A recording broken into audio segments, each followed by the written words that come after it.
Milio ya risasi na vurugu za kuashiria kukosekana kwa usalama ni hali ya kawaida ambayo inatokea mara kwa mara kaskazini mwa Jamhuri ya Kidemokrasia ya Kongo, katika mji wa Goma. Raia kuuawa, miundombinu kuharibika, watoto wa kike na wanawake kubakwa katika mji huo hata si jambo la kushangaza. Mambo yote hayo katika mji wa Goma yanatajwa kufanywa na kundi la waasi wa M23 wanaodaiwa kuungwa mkono na serikali ya Rwanda. Swali ni je, kwa nini mji wa Goma kwa kiasi kikubwa?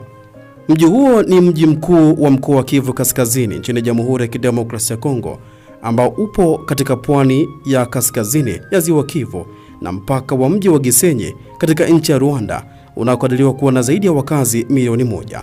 Kihistoria, mji huo uliathiriwa vibaya sana na mauaji ya kimbali ya Rwanda ya mwaka 1994 baina ya Watutsi na Wahutu, na wapiganaji wa Kihutu walihama kwenye miji ambayo ipo karibu na Ziwa Kivu. Watu wengi walipoteza maisha kutokana na kukosekana kwa chakula na mahitaji ya kibinadamu. M23 ni kundi lenye silaha ambalo lijitenga na jeshi la Kongo kwa zaidi ya miaka 10 iliyopita kwa madai ya kuwalinda Watutsi dhidi ya ubaguzi, likisadikika kuungwa mkono na serikali ya Rwanda ambayo pia inaongozwa na Watutsi. Serikali ya Rwanda inaamini kuwa serikali ya Kongo inashirikiana na baadhi ya waliohusika na mauaji ya kimbali ya mwaka 1994 katika eneo hilo la Goma. Mwaka 2012 walikalia Goma kwa siku 10 kabla kuiachia kufuatia shinikizo la kimataifa na kushindwa vibaya baada ya kupigwa na jeshi la Kongo wakisaidiwa na jeshi la Umoja wa Mataifa, huku wapiganaji wa M23 wakiahidiwa kuwalinda Watutsi. Mwaka 2021 M23 walichukua silaha tena wakidai ahadi iliyotolewa na Umoja wa Mataifa haijatekelezwa.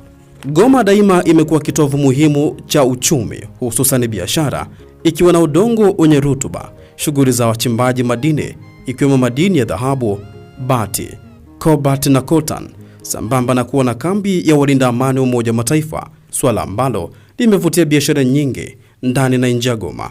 Jamhuri ya Kidemokrasia ya Kongo inakadiriwa kumiliki 70% ya madini ya cobalt duniani, madini muhimu ambayo hutumika kutengenezea simu za mkononi, magari ya umeme na aina nyingi za sigara za kielektroniki. M23 wao wanaamini kudhibiti mji wa Goma utashinikiza yale ambayo wanahitaji kuhusu Watutsi na masuala mengine ya kiuchumi, huku jeshi la Kongo likiapa kutoruhusu mji huo kutekwa na waasi wa M23.